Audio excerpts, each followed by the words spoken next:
আসসালামু আলাইকুম রহমতুল্লাহি ওয়া বারাকাতুহু। আলহামদুলিল্লাহ ওয়াসসালাতু ওয়াসসালামু আলা রাসূলিল্লাহ নবিয়িনা মুহাম্মদ ওয়া আলা আলিহি ওয়া সাহবিহি আজমাইন ওয়াত তাবিঈন লাহুম বিইহসান ইলা ইয়াউমিদ্দিন, আম্মা বা'দ। সম্মানিত সদস্য মণ্ডলী, জাযাকুমুল্লাহু খাইরান আলা হুসনিল মুশারাকা। আপনাদেরকে ধন্যবাদ সময় দেওয়ার জন্য। হাফিজ ইবনে হাজারের ফাথুল বারী থেকে আমরা রাসূলুল্লাহ সাল্লাল্লাহু আলাইহি ওয়াসাল্লামের ইসরা সংক্রান্ত একটি বর্ণনার চুলচেরা বিশ্লেষণ করবো। মা তাওফীক ইল্লা বিল্লাহ। ইসরা মেরাজ সত্য, এ বিষয়ে উলামায়ে কেরামের ঐকমত্য রয়েছে এবং আহলে সুন্নাহ ওয়াল জামাত এ বিষয়ে একমত যে রাসূলুল্লাহ সাল্লাল্লাহু আলাইহি ওয়াসাল্লাম ইসরা মেরাজ হয়েছে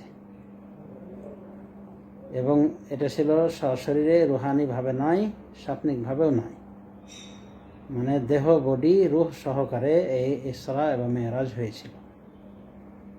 তো যা হোক, রাসূলুল্লাহ সাল্লাল্লাহু আলাইহি ওয়াসাল্লাম তাকে প্রথমে ইসরা করানো হয়েছিল বোরাকে চড়িয়ে মসজিদ হারাম থেকে বাইতুল মুকাদ্দাস পর্যন্ত, এবং সেখান থেকে তাকে উর্ধ্বাকাশে নেওয়া হয়েছিল মহান রব্বুল আলামিনের নিকটে। সেটা বোরাক যোগে হোক বা অলৌকিক সিঁড়ি যোগে হোক, যে কোনো একটা হবে, এবং দুটোরই সাপোর্ট মিলে।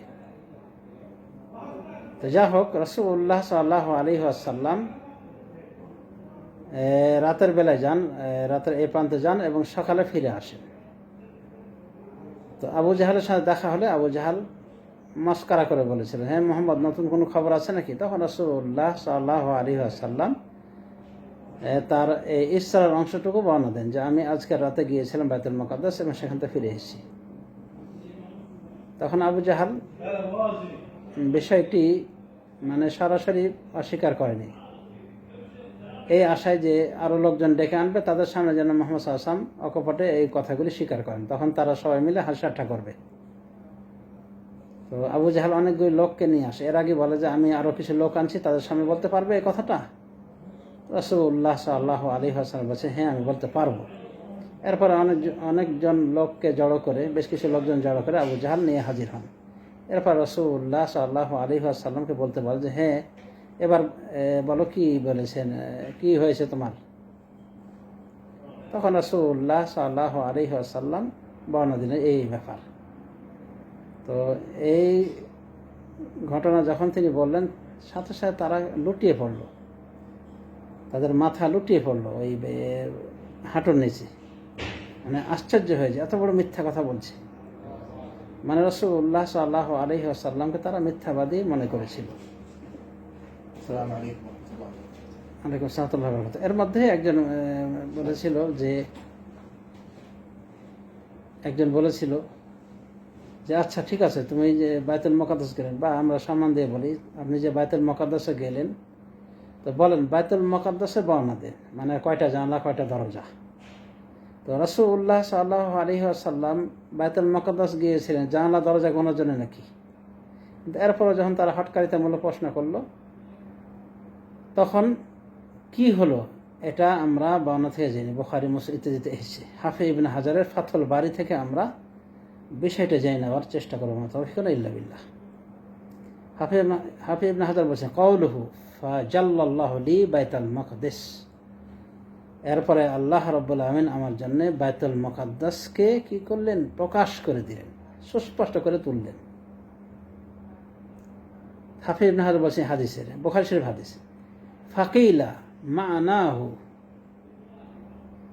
কাশাফাল হুজবা বাইনি ওয়া বাইনাহু হাত্তা রাআইতুহু,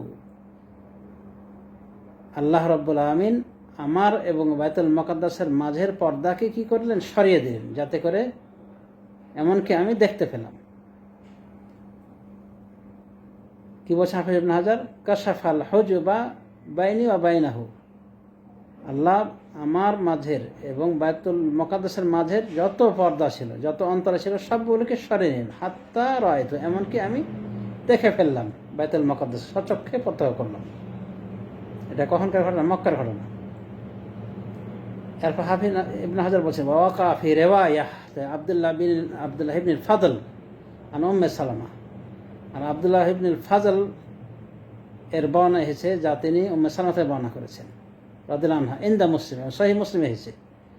ক্বালা ফাসাআলুনি আন আশিয়া আন আশিয়া লাম উসবিতহা,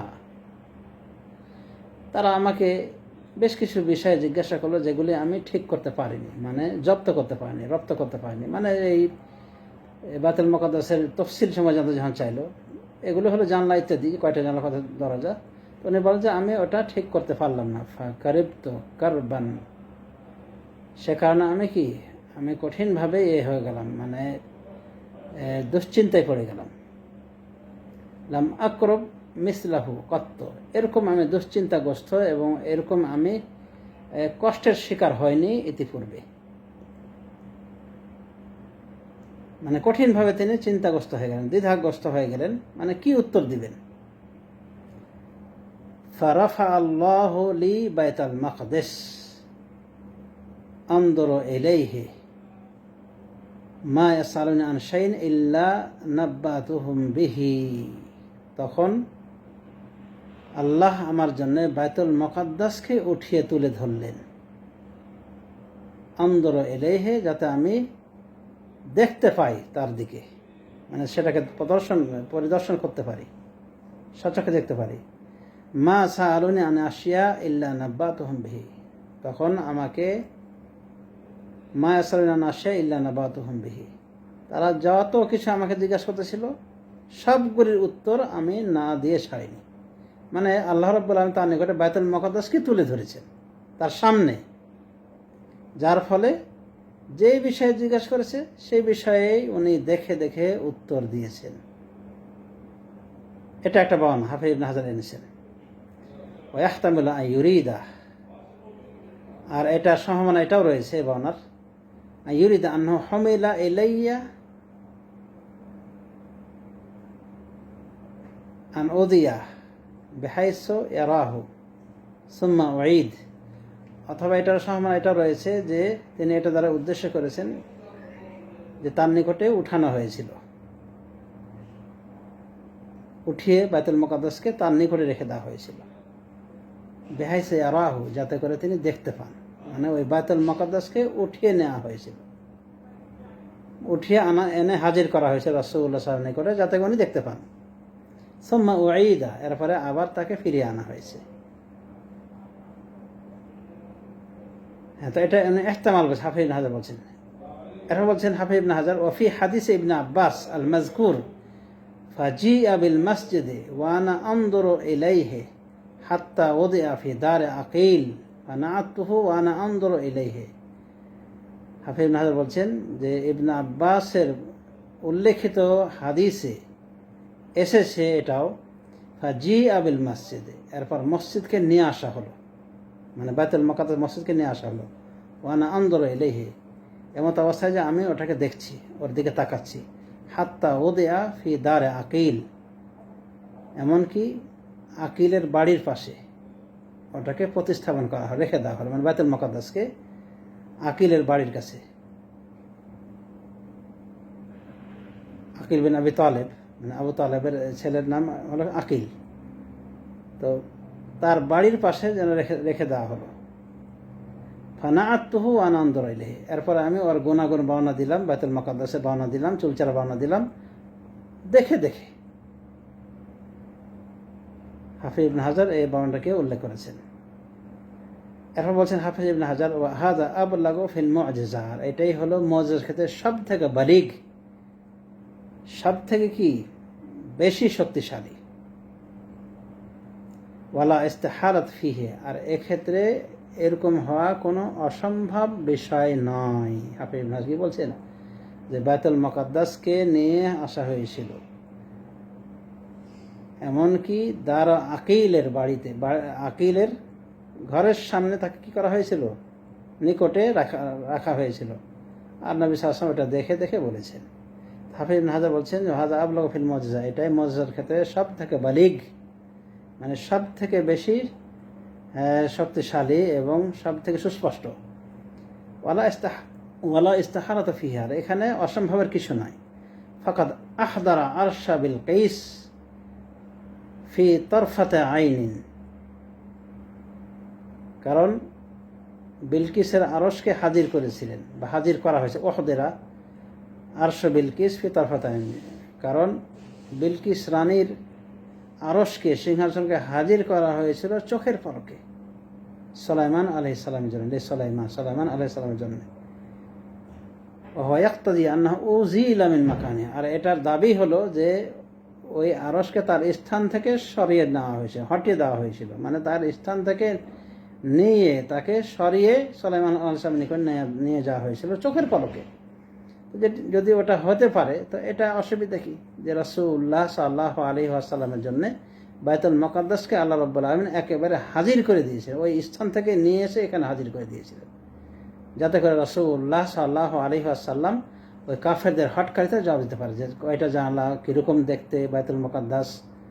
তো রাসূলুল্লাহ সাল্লাল্লাহু আলাইহি ওয়াসাল্লাম এর মাধ্যমেই মানে অলৌকিকভাবে উত্তরগুলি দিয়েছিলেন, মানে তার নিকটে সরাসরি একটা বর্ণনা মতো তার চোখের পর্দা খুলে দেওয়া হয়েছিল, বাইতুল মুকাদ্দাস এবং তার মাঝের কোনো পর্দা ছিল না, যার ফলে উনি দেখেছেন। আর একটা বর্ণনা মতো আছে যে রাসূলুল্লাহ সাল্লাল্লাহু আলাইহি ওয়াসাল্লামের নিকটে বাইতুল মুকাদ্দাসকে পেশ করা হয়েছে, এতটাই নিকটে যে আকিলের নিকটে, আকিলের বাড়ির কাছে ওই বাইতুল মুকাদ্দাসকে রাখা হয়েছিল এবং তিনি সেটা দেখে দেখে বর্ণনা দিয়েছিলেন।